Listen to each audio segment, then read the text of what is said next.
Hello guys, അപ്പോൾ ഞാനാണ് നിങ്ങളുടെ ആതിര മൂൺ നൈറ്റ്. അപ്പോൾ നമ്മൾ സൺഡേ ആയിട്ട് ഒരു ആൽബം ഷൂട്ടിന് വേണ്ടിയിട്ട് വന്നിരിക്കുകയാണ് കേട്ടോ. അപ്പോൾ പുലർച്ചെ പുറപ്പെട്ടതാണ്. അപ്പോൾ എനിക്ക് അതിൻ്റെ ക്ഷീണമുണ്ട്, മര്യാദയ്ക്ക് ഉറങ്ങാത്തതിൻ്റെ. ഇരിഞ്ഞാലക്കുടിയാണ് ഷൂട്ട്. അപ്പോൾ നമ്മൾ ഷൂട്ട് സ്റ്റാർട്ട് ചെയ്യാൻ വേണ്ടിയിട്ട് വെയിറ്റ് ചെയ്തുകൊണ്ടിരിക്കുകയാണ്. അപ്പോൾ അതാ മേക്കപ്പ് സ്റ്റാർട്ട് ചെയ്തതാണ്.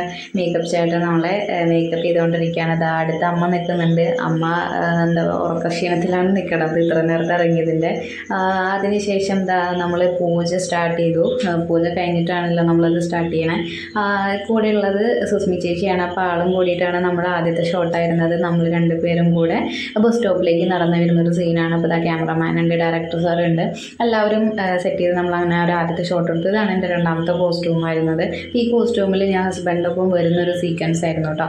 അപ്പോൾ അങ്ങനെ അതിന് വേണ്ടിയിട്ടിട്ടുണ്ടായിരുന്നതാണ് കേട്ടോ. അതിന് മൂന്നാമത് വരുന്നത് വെച്ച് കഴിഞ്ഞാൽ എൻ്റെ ലവറുമായിട്ടുള്ള ലവ് സീക്വൻസിന് വേണ്ടിയിട്ടുള്ളൊരു കോസ്റ്റ്യൂമായിരുന്നു. അപ്പോൾ ഈ കോമ്പോയിൽ തന്നെയാണ് നായകനായിട്ടുള്ള ശ്രീഹരി ചേട്ടനും വന്നിട്ടുണ്ടായിരുന്നത്, ആ വൈറ്റ് ഷർട്ടിൽ. അങ്ങനെ ഇതായിരുന്നു നമ്മുടെ കോംബോ എന്ന് പറയുന്നത്.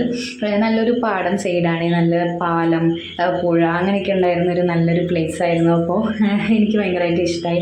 അത് കഴിഞ്ഞ് നമ്മൾ ഈവനിങ് ആയപ്പോൾ അമ്പലത്തിൽ നിന്ന് വരുന്നൊരു സീക്വൻസാണ് പിന്നെ എടുത്തത്. അപ്പോൾ അവിടെ നായകൻ കുട്ടികളൊത്ത് കളിച്ചുകൊണ്ടിരിക്കുകയാണ്. അപ്പോൾ ഞാൻ നടന്ന് വരുമ്പോൾ ഉള്ളൊരു സീനായിരുന്നു അത്. അപ്പോൾ അതിന് ശേഷം എൻ്റെ ഷോട്ടുകളൊക്കെ കുറേ ഏകദേശം കഴിഞ്ഞിട്ടുണ്ടായിരുന്നു.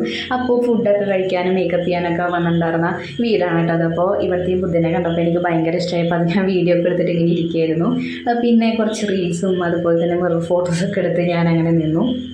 അവസാനം നമുക്ക് അവിടെ നിന്ന് പോരാൻ സമയമായിട്ടുണ്ടായിരുന്നു. അപ്പോൾ ഡയറക്ടറിൻ്റെ ഒപ്പം നമ്മൾ നിന്ന് ഫോട്ടോ എടുത്തിട്ടുണ്ടായിരുന്നു. അങ്ങനെ പേക്കപ്പൊക്കെ പറഞ്ഞു. അപ്പോൾ നമ്മുടെ കനവ് പൂക്കണ നേരം എന്ന ഈ ആൽബം യൂട്യൂബിലുണ്ട്. അപ്പോൾ എല്ലാവരും കാണുക, ലൈക്ക് ചെയ്യുക, കമൻറ്റ് ചെയ്യുക.